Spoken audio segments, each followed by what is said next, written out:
Cosmogénèse Kamite, tome 1, chapitre 1, de l'inexistence à l'existence, 1.1, la notion de satépi. N sep répéret bet, absolument rien de ce qui compose le ciel n'existait encore. N sep répéret ta, absolument rien de ce qui compose la terre n'existait encore. N sep répéret remechu, aucun homme n'avait encore été créé. N mesit necheru, aucune divinité n'avait encore été enfantée. N sep répéret mut, absolument rien de ce qui concerne la mort n'existait encore. Le rôle de toute connaissance, dit le philosophe Kamite, est de nous faire prendre conscience de notre ignorance. Ainsi, notre spiritualité ancestrale relative à notre conception cosmothéologique de l'apparition de toute vie et de toute chose est la seule genèse dans l'histoire humaine qui postule pour un stade originel, antérieur à l'apparition de l'univers, perçu comme la totalité de tout ce qui est, antérieur à la création, antérieur à la biodiversité, et même antérieur au créateur de tout ce qui existe et de tout ce qui n'existe pas encore, mais qui existe préalablement dans son cœur. Ce qui fait dire au théologien Kamite congolais, Mubabinje Bilolo, que l'Égypte est à l'origine de la plupart des idées philosophiques, théologiques et politiques que nous partageons jusqu'à nos jours. Sa théologie est beaucoup plus complexe, plus élaborée, plus nuancée que celle des textes bibliques, et nous ajoutons que celle des textes de la Grèce antique. Considérant que la nature réelle d'une chose ou d'une forme de vie ne se trouve pas dans la chose ou la vie elle-même, mais plutôt dans le pourquoi de cette chose ou de cette forme de vie, relève le théosophe Kamite Gonga, nos ancêtres ont ainsi constaté que le Créateur crée toujours préalablement toutes les conditions existentielles requises par une forme de vie avant de l'engendrer elle-même, puis assure encore lui-même son épanouissement par le biais de la stabilité des rythmes cosmiques de l'univers. Ainsi, disait-il, qu'aucun être ne s'est jamais plaint auprès du Créateur en disant « Tu m'as créé, certes, mais qui suis-je, que dois-je boire et dois-je manger ?» Ce méta-être créateur de tout, nos ancêtres le percevaient déjà il y a plus de 5000 ans, comme étant unique, et ils l'ont consigné à maintes reprises dans leurs textes sacrés. Texte des pyramides, formule 456, gloire à toi, l'unique. Texte des sarcophages, Atum, le Dieu unique. Le livre de la résurrection, chapitre 15, toi, le Seigneur, toi, l'unique. Hymne à Aton, ô Aton, le Dieu unique. C'est donc bien en Afrique noire antique qu'il convient de chercher les sources historiques réelles de la tradition monothéiste qui constitue aujourd'hui l'ossature des trois religions que sont le christianisme, le judaïsme et l'islam. Par manque d'honnêteté intellectuelle, certains tentent depuis des siècles de nous faire accepter l'idée que nos ancêtres étaient que de vulgaires adeptes d'une tradition polythéiste présentée comme une sous-tradition prônée par des sous-hommes. Mais comme disait le professeur Cheranta Diop, il nous faut accepter l'idée que seule la connaissance directe nous permettra de découvrir la vérité. À l'instar de beaucoup d'entre nous, le spécialiste Didier Colin, lui, n'est point dupe. En Égypte, ce fameux commencement fut figuré par un grand démiurge que l'on qualifie d'autogène parce qu'il semble bien qu'il se soit engendré de lui-même. À quand remonte cette croyance en l'existence probable d'un démiurge? On ne peut le savoir. Ce qui nous paraît digne d'intérêt dans ce concept d'un démiurge initial, qui apparaît dès la fin du 4e millénaire avant notre ère, période de la première dynastie pharaonique, c'est qu'il semble bien l'inspirateur du Dieu unique, invisible mais omniprésent, que vont prendre pour modèle toutes les religions monothéistes. Le doute à ce sujet n'est d'ailleurs plus une option sérieuse pour bon nombre d'égyptologues, tels Eric Hornung, qui dans son ouvrage L'un et le multiple, cite Eugène Grébeau, qui en 1870 concédait déjà que, dans l'antique religion égyptienne, le monothéisme est incontestable. Ce que souligne Jean-Claude Brinette dans son article La présence du monothéisme dans la religion égyptienne. Eric Hornung ajoute, en dévoilant la conclusion de Jean-François Chabas, que les multiples dieux égyptiens ne sont qu'un seul et même aspect de l'unique, du suprême. En 1885, l'égyptologue allemand Karl Lepsius avouait lui aussi, dans le premier volume de son œuvre, La religion et la mythologie des anciens Égyptiens, qu'il exprimait la conviction que dès les premiers temps, les Égyptiens adoraient le Dieu unique, anonyme, incompréhensible, éternel, dans sa plus haute pureté. Emmanuel de Rouget, le vicomte égyptologue, nous a lui aussi livré ses conclusions sur la question en avouant qu'en parcourant les textes sacrés kamites, une idée prédomine, celle d'un Dieu unique, primitif, éternel. Il est partout et toujours présent comme une substance existant par elle-même. Celle d'un Dieu inabordable, parce que immatériel. La caractéristique essentielle de la religion égyptienne est l'unicité, soit le monothéisme, qui s'exprime de manière énergique par les formules Dieu, un, seul, unique et incontournable. Tu es le seul être vivant toujours dans la vérité. Tu es le seul être éternel qui n'a pas été créé, mais qui a créé des millions d'êtres. Auteur d'une vaste étude sur les racines égyptiennes de l'islam préfacée par le professeur Babacar Sall, Papi Fahri Sey affirme encore, après avoir examiné les textes sacrés kamites, que, dans les documents écrits, témoins de la brillante civilisation égyptienne, l'idée du Dieu unique n'y fait aucun doute. Quant à l'égyptologue français Auguste Mariette, il reconnaît qu'il a lui aussi perçu, dans la tradition spirituelle égyptienne, l'expression d'un Dieu unique, immortel, invisible et caché, réservé aux seuls initiés du sanctuaire. Si Emmanuel de Rouget nous a rappelé que les Égyptiens anciens ont toujours affirmé qu'ils tenaient leur tradition spirituelle de leurs ancêtres à nous, le professeur Cheranta Diop met en avant l'antériorité historique de la tradition monothéiste africaine sur les autres spiritualités qu'elle précède de plus de 3000 ans, en insistant sur le fait que le monothéisme dans toute son abstraction existait déjà en Égypte, qui elle-même l'avait emprunté au Soudan méroïtique, Éthiopie des anciens. Mais encore nous faut-il admettre ceci, aucune copie n'est jamais parvenue à égaler un original. Ainsi, nos ancêtres furent les seuls à croire spirituellement que c'était dans l'analyse axiologique et scientifique des raisons supérieures, tant physiques que métaphysiques, ayant entraîné l'apparition ordonnée de l'univers, de la biodiversité et donc de la vie, que résidaient les réponses aux questions: pourquoi Dieu, d'où vient-il, pourquoi la vie, pourquoi l'homme à la fois matériel et immatériel, pourquoi l'ordre dans tous les aspects de la création. C'est ainsi que la cosmothéologie kamite, conçue par les grands initiés des temples entre autres de Ménéfer, Memphis ou Diounu, Héliopolis, se fixa pour mission d'y répondre en intégrant, comme le dévoile Théophile Obenga, toutes les manifestations de la nature, sous l'angle des sciences mathématiques, des sciences naturelles, des sciences humaines, des sciences astronomiques, des sciences physiques et des sciences métaphysiques. Cela, l'égyptologue J. Pirenne semble l'avoir saisi en affirmant que la cosmologie ne consiste donc pas à expliquer comment le monde est né, il est de toute éternité, mais comment il s'est ordonné, passant du chaos à l'univers dans lequel nous vivons. Pour Dershane, la cosmothéologie kamite nous montre en réalité jusqu'à quel point les Égyptiens avaient poussé la réflexion sur les origines, un point que l'astronomie moderne n'a pas dépassé encore, encore, puisque, au-delà de la théorie de l'explosion initiale, on n'a encore inventé que celle de l'univers pulsant, ce qui est en somme une formulation plus compliquée de la même aporie. À ce titre, la définition donnée aux sciences mathématiques par le mathématicien Kamit Ames Iyamisu, vers 1650 de l'ère ancienne africaine,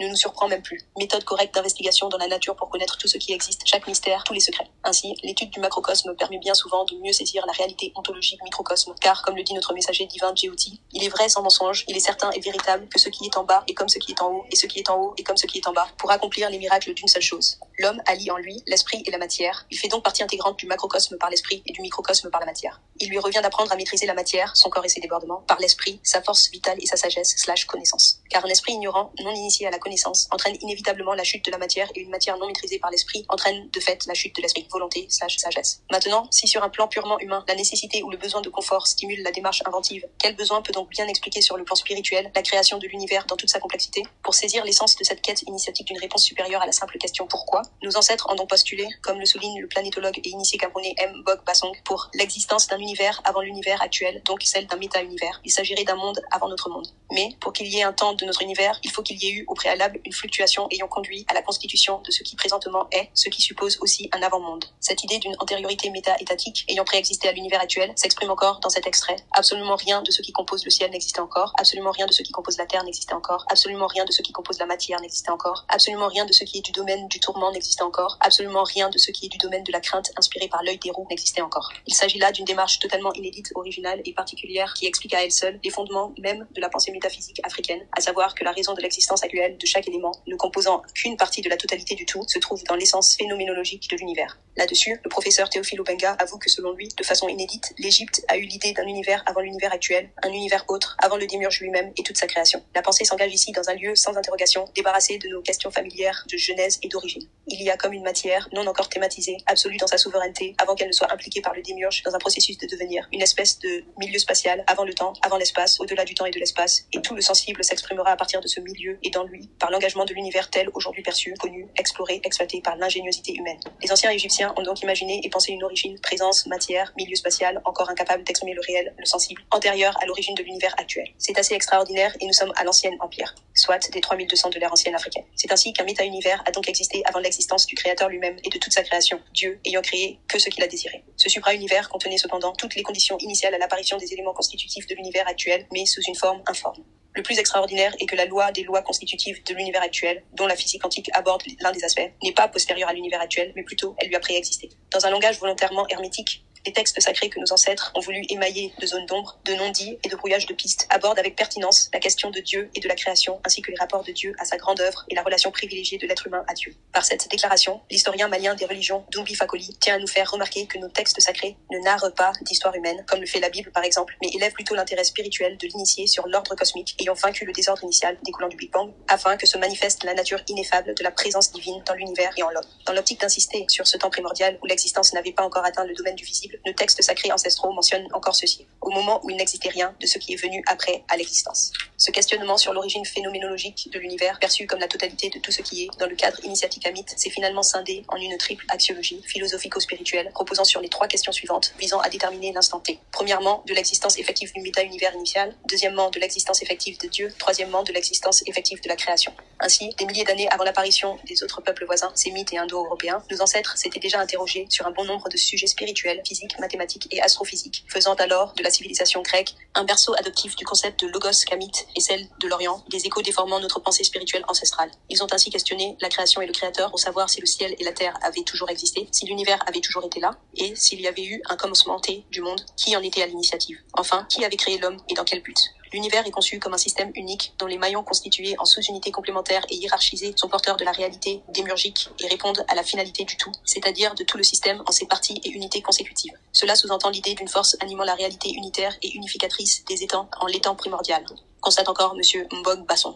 Car si l'univers existe bel et bien aujourd'hui, comment peut-on expliquer son origine et son histoire et son ordonnancement si précis, si scientifique? Qui est le créateur de la loi des lois de l'univers? Y avait-il eu une existence unique, antérieure à toutes les formes d'existence? Quels étaient les projets de cette méta-existence antérieure aux autres formes d'existence? S'il y avait eu un passage spatio-temporel du néant à l'existence tangible de la matière, comment s'était-il produit? Et quels étaient les éléments physiques, métaphysiques et surtout axiologiques qui furent à la base de la création de l'univers? Enfin, quels sont les sébaïs, à savoir les enseignements spirituels et philosophiques que l'homme se doit d'acquérir à travers sa compréhension de la démarche créative de son créateur créateur. Toutes ces questions, et bien d'autres encore, ont hanté les premiers hommes modernes qui apparurent en Afrique, dans une région qu'ils nommèrent Ta-Netcher, soit la Terre Sainte, région des Grands Lacs où l'homme est né par l'intervention du Créateur. Chapitre 1, section 2, signifier le début de toute chose. Dans nos textes sacrés, à propos du début de toute chose, nos ancêtres utilisaient un terme particulier, à savoir Tep, qui signifie ce qui est au sommet, à la tête, au début. Ainsi, les termes Tep ou Tepi, ou encore Tepit, désignent l'idée d'un début, d'un commencement de toute chose. La pensée pharaonique postule un commencement absolu de l'être, de l'existence ou du devenir. Tout ce qui est, Neti Neb, et tout ce qui n'est pas encore, Iuti Neb, a un Sha, ou un commencement absolu. À son Sep Tepi, sa première fois, son initialité temporelle, précise Mubabinje Bilolo.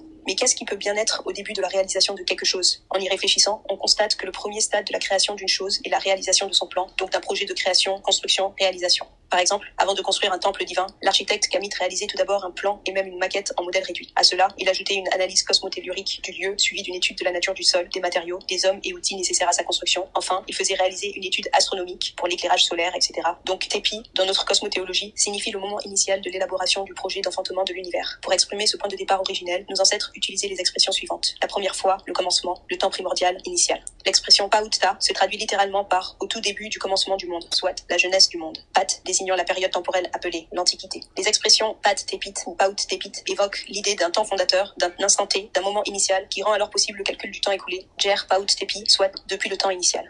Mais ce temps fondateur, disaient les anciens, correspond-il au commencement du méta-univers, au commencement de la création ou à l'apparition de Dieu? Et s'il y a eu un septépi, donc un commencement, quel en fut l'élément déclencheur? Enfin, qui est à l'origine de ce commencement? Car pour nos ancêtres, Nen in iskeret Jesus, soit aucune chose ne se produit en vérité par elle-même, ou encore il n'y a jamais eu une chose qui soit en réalité arrivée sans raison. Donc s'il y a eu une création de l'univers, qui plus est un univers extrêmement ordonné à tous les stades temporels de son évolution, expansion, quelle en fut la raison? Qui est intervenu? Quelle est la loi universelle qui anime la création depuis son origine? Qui est à l'origine de cette loi? Enfin, qui est l'auteur de l'univers et de la création? Chapitre 1, section 3, au temps où il n'y avait rien. Nos ancêtres définissaient rationnellement le moment ayant préexisté à l'apparition initiale de l'univers, c'est-à-dire au moment où il n'y avait absolument rien, par les termes suivants. En créperet, au temps où il n'y avait encore rien. En créper, au temps où rien n'était encore venu à l'existence. En sep créperet, au temps où il n'y avait absolument rien du tout. Nous comprenons donc qu'il s'agit d'un moment où toutes les existences initiales de toutes les formes de vie n'existaient pas encore et que l'existant lui-même n'existait pas non plus. Cette formulation est très importante parce qu'elle induit qu'il a existé un temps initial supérieur à tous les temps initiaux, un instant T où les conditions nécessaires à l'apparition de la matière n'existaient pas encore, ni celles exigées par l'existence du temps induisant l'existence antérieure d'une distance spatiale entre un point A et un point B. Donc, il y a eu un moment où ni le temps, ni l'espace, ni l'énergie et ni la matière n'existaient. Par conséquent, il existe donc bien une réponse à la question pourquoi, à savoir pourquoi les temps, l'espace, l'énergie et la matière sont-ils soudainement apparus. Nos ancêtres ont donc conclu qu'il leur revenait d'interroger l'univers et son créateur afin de saisir les motifs axiologiques de leur apparition. Cependant, si l'existant, Dieu, n'a pas toujours été là, c'est que lui aussi a son moment initial. À quel moment pouvons-nous alors situer l'instant T de son apparition? Car par l'expression ensep créperet, absolument rien n'existait encore, nos ancêtres sont parvenus au moment initial où le créateur lui-même n'existait pas encore potentiellement, car rien dans le domaine de l'existence et de l'intelligible n'existait encore, à part le méta-univers. Mais qu'est-ce donc ce méta-univers informe? Une autre expression, nous dit M. Bilolo, à savoir nen netet iutet, que nous pouvons traduire par rien dans le domaine de l'intelligible n'existait, rien que l'on puisse nommer, traduit cette idée de l'existence antérieure d'un néant, d'un moment T où rien n'existait encore, mais de façon encore toujours plus radicale. Ainsi, par deux formulations linguistiques affirmant la négation de toute forme d'existence, soit en créper, signifiant aucune existence, et iutet, signifiant ce qui n'existe pas, nos ancêtres ont affirmé l'idée d'un avant l'existant et d'un avant l'existence des diverses formes d'existence dont les raisons de l'émergence initiale émanant d'un démiurge ayant agi en tant qu'unique agent créateur de la création se doivent être élucidées. Iutet, ce qui n'est pas.